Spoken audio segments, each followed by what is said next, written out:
गोलंदाजी स्वीकारलेली आहे ती मसाळ या संघाला. तर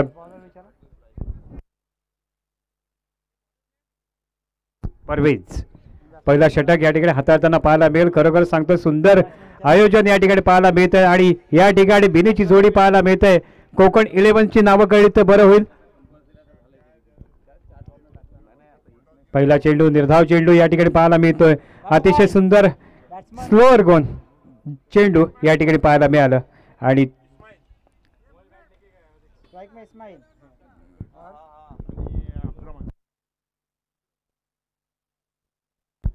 इस्माईल आणि अब्दुल रहीम ही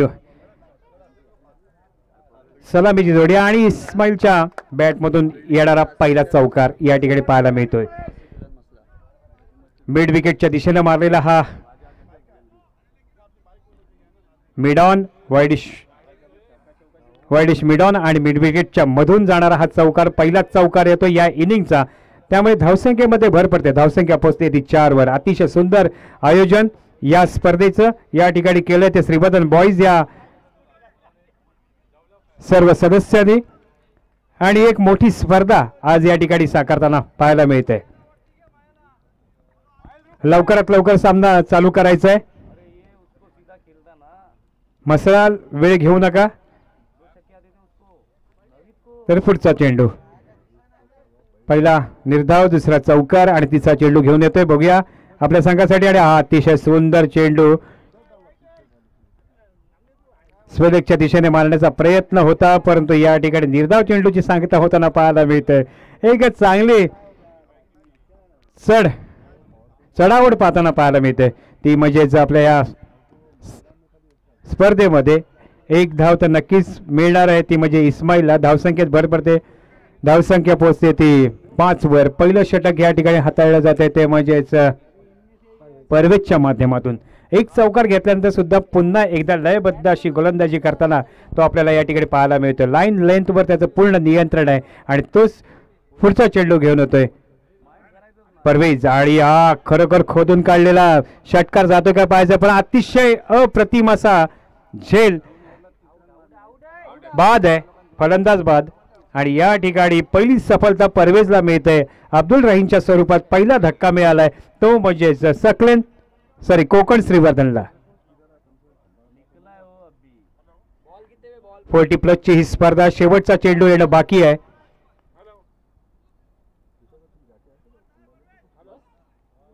तर या ठिकाणी एक एक धावेसाठी संघर्ष पाहायला मिळतोय आणि या संघर्षातून आपल्याला सेमीफायनल आणि फायनल मध्ये पोहोचायचं आहे. बघूया कोण जिंकतोय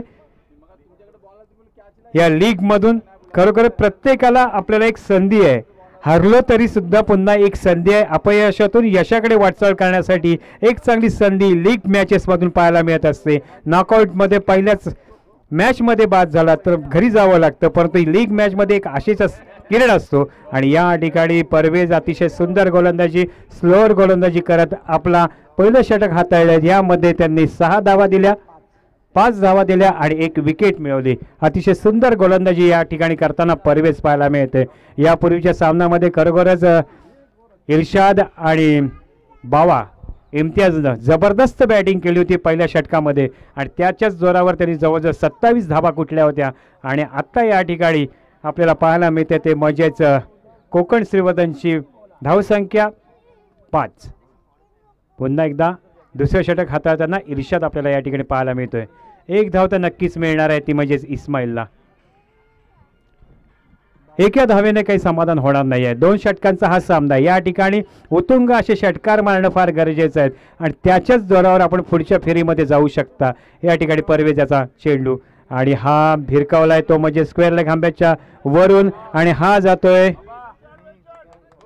चौकार. या 4 धावेने धावसंख्येमध्ये भर पडते. धावसंख्या पोहोचते ती 11. इम्रान यांच्या बाजूने गेलेला हा चेंडू चौकार.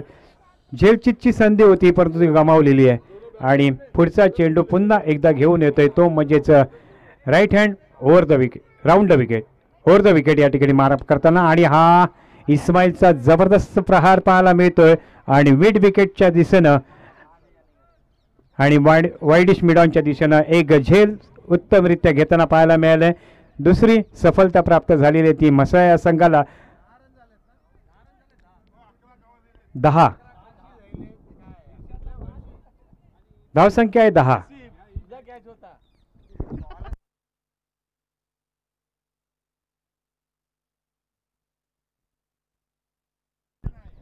तर धावसंख्या अजूनपर्यंत 10. दुसऱ्या षटकातले 3 चेंडू झालेत. अजून 3 चेंडू येणं बाकी आहे. या 3 चेंडूवर 3 षटकार येणं अपेक्षित अशी कोकणला अपेक्षा आहे. परंतु या ठिकाणी तितकाच चांगला गोलंदाज आहे. त्याने नक्कीच मिडल स्टंप आणि लेग स्टंपवर ठेवलेला चेंडू सहजरित्या या ठिकाणी तटवून काढलाय. परंतु या ठिकाणी 2 धावा काही रोखू शकलेला नाही. तो म्हणजे म्हसळा संघ 2 धावेने धावसंख्येमध्ये भर पडते. धावसंख्या पोहोचते ती 12. खरोखरच सांगते सुंदर आयोजन आहे. 40+1 धाव आरोग्याच्या दिशेनं.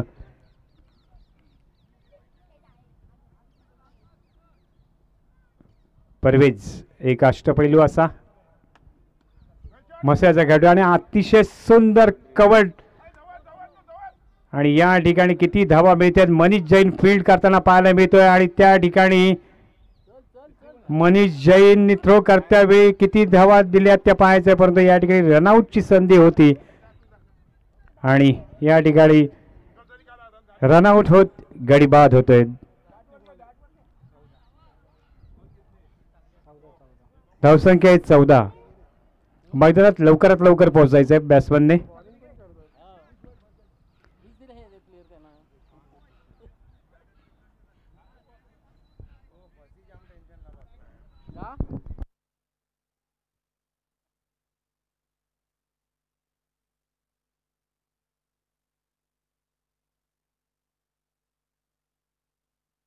इर्शाद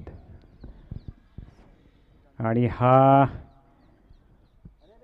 शेवटचा चेंडू आणि 2 षटका अखेर धावसंख्या झालेली आहे ती फक्त 14.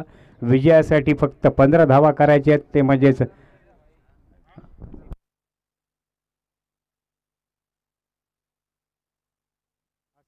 आसिफ म्हसळा संघाला. तर पहिल्या इनिंगमध्ये पाहिजे तशी साजेशी अशी फलंदाजी या ठिकाणी करता आलेली नाही आहे. ते म्हणजेच कोकण 11ला आणि त्यामधून त्यांना या फक्त 2 षटकामध्ये 14 धावा करता आल्या. विजयाचं आव्हान ठेवले ते 15 धावांचं. एक टिचून अशी गोलंदाजी करावी लागणार आहे ती म्हणजेच कोकण 11ला. बघूया कोकण 11चं काय पुढे घडतंय ते. कारण या ठिकाणी परवेज सारखा फलंदाज आहे, हार्ड हिटर फलंदाज आहे आणि त्याच्यासोबत आसिफ आणि इतर सहकारी आपल्याला या ठिकाणी पाहायला मिळतात. परंतु या ठिकाणी लवकरात लवकर आपलं क्षेत्ररक्षण लावून घ्यायचं आहे ते म्हणजेच कोकण 11नं.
मुन्ना आणि बाबाने अप्रतिम फलंदाजी केली होती यापूर्वीच्या सामन्यामध्ये आणि आता या ठिकाणी त्याला 30 खेळी या ठिकाणी साकारावी लागेल. कारण आपल्याला 12 चेंडूमध्ये 15 धावा करायच्या आहेत.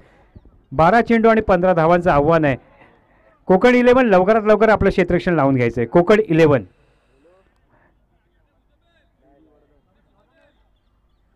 अजून भरपूर मॅचेस व्हायचे आहेत त्यामुळे सर्वांनी सहकार्य करा.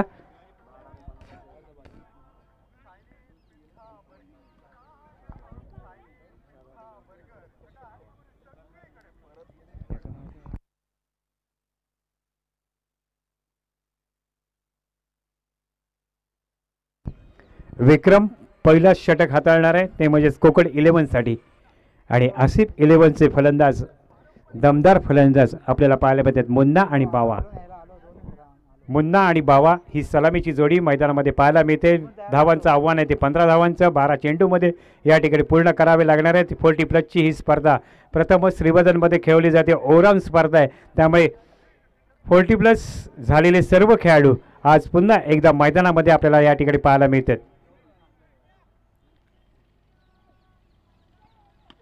आणि पहिलाच चेंडूवर जबरदस्त प्रहार करण्याचा प्रयत्न, आणि यावर आपल्याला किती धावा लिहिल्या गेल्यात ते पाहायचं आहे. आणि पंच निर्णय द्यायचा आहे. 9 चेंडू, एकूण 2 धावा या ठिकाणी मिळतील. विक्रम, बावा, एक अतिशय सुंदर क्षेत्ररक्षण या ठिकाणी बाबू सरको त्यांच्या मार्फत पाहायला मिळते. स्वेअरलेगच्या ठिकाणी उभे आहेत आणि आपलं एक धाव आपल्या संघासाठी त्यांनी वाचवू शकले नसले तरी सुद्धा सुंदर क्षेत्ररक्षण या ठिकाणी करताना पाहायला मिळाले, ते म्हणजेच बाबू सरकोत. आणि या ठिकाणी जबरदस्त पॅव्हलियनच्या दिशेने येणारा फटकार, परंतु या ठिकाणी संधी होती, झेलची ती गमावलेली आहे. आणि या ठिकाणी एक धाव तर नक्कीच मिळणार आहे. एक धावेने धावसंख्येमध्ये भर पडते, धावसंख्या पोहोचते ती 4 वर. लाईन लेंथवर गोलंदाजी करणं फार गरजेचं आहे विक्रमला. आणि आमचे सरकोत या ठिकाणी झेलची संधी अब्दुल गमावली आहे आणि त्यातूनच सामना गमावत आहेत का ते पाहायचं आहे. धावा मोठ्या झालेल्या आहेत, त्यामुळे थोडंसं क्षीणता आलेली आहे, थोडासा नर्वसनेस दिसतोय. तो म्हणजे क्षेत्ररक्षण करणाऱ्या संघाच्या दिशेनं. सुंदर गोलंदाजी, निर्धाव चेंडूची सांगता होताना पाहायला मिळते. एक निर्धाव चेंडू म्हणजे थोडासा आत्मविश्वास वाढवणारी गोष्ट आपल्याला मैदानात पाहायला मिळते, ते विक्रमच्या माध्यमातून. 4 चेंडू झालेले आहेत. पुढचा चेंडू पाहूया. मुन्ना, आणि या ठिकाणी सुंदर क्षेत्ररक्षण मिड विकेटच्या दिशेने पाहायला मिळते. आणि यावर किती धावा आहेत त्या पाहिजेत. सुंदर रनिंग बिटवीन द विकेट आपल्याला या ठिकाणी पाहायला मिळतात.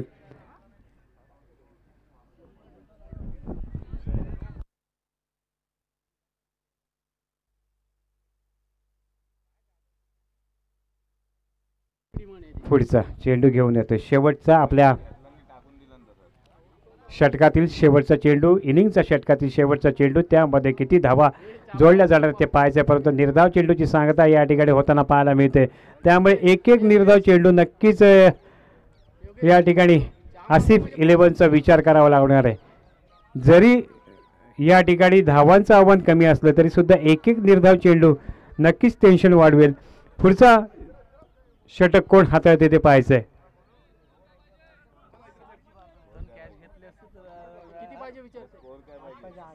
जिंकायला 8 धावा हव्यात. 6 चेंडू आणि 8 धावा. या 8 धावा रोखते का ते पाहायचंय.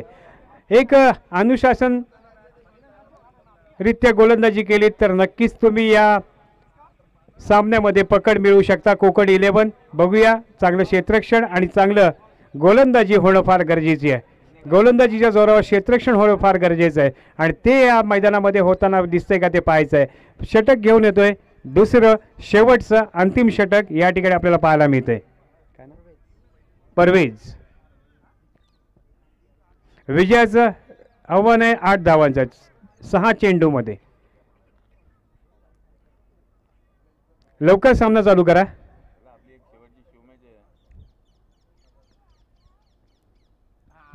ब्लॉक होलला टाकलेला परंतु अतिशय सुंदर चेंडू या ठिकाणी निर्धाव चेंडूची सांगता होताना पाहायला मिळते. पुन्हा एकदा आत्मविश्वास बळावलाय तो म्हणजे बाबू सरको त्यांचा चेअरअप करताना पाहायला मिळते. एक धावरा या ठिकाणी सेव्ह करायची आहे.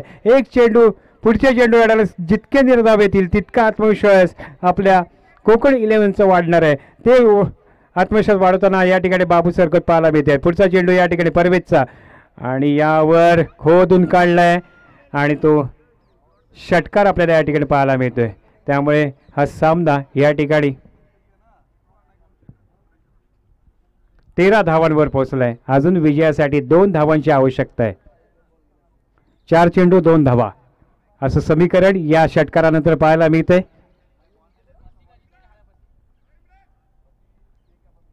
परवेज याचा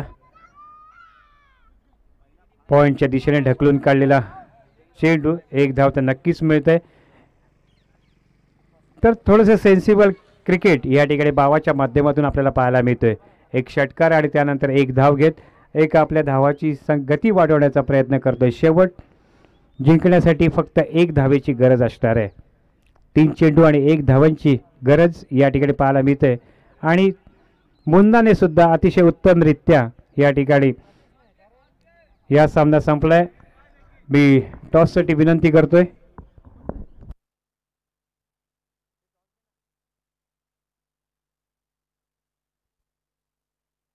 दोन ओव्हरचं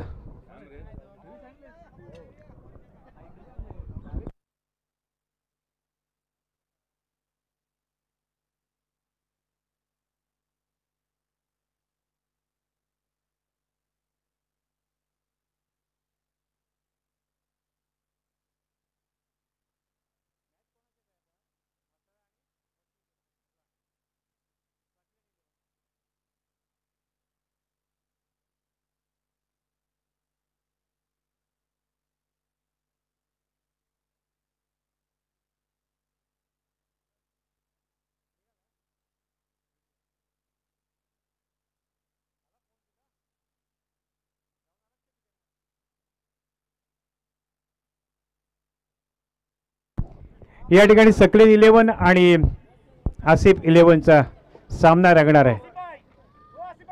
टॉस कोणी जिंकलाय? टॉस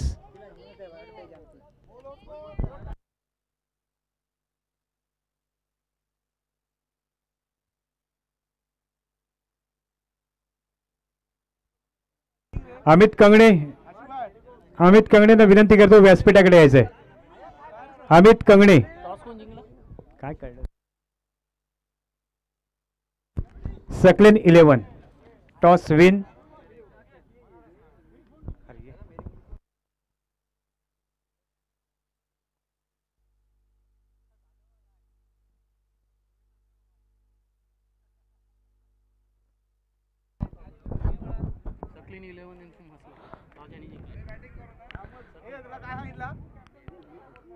ग्रुप स्टेज मधील शेवटचा सामना असेल तो सकलेन 11 विरुद्ध मसाळा 11 या दोन संघांमध्ये. एक श्रीवर्धन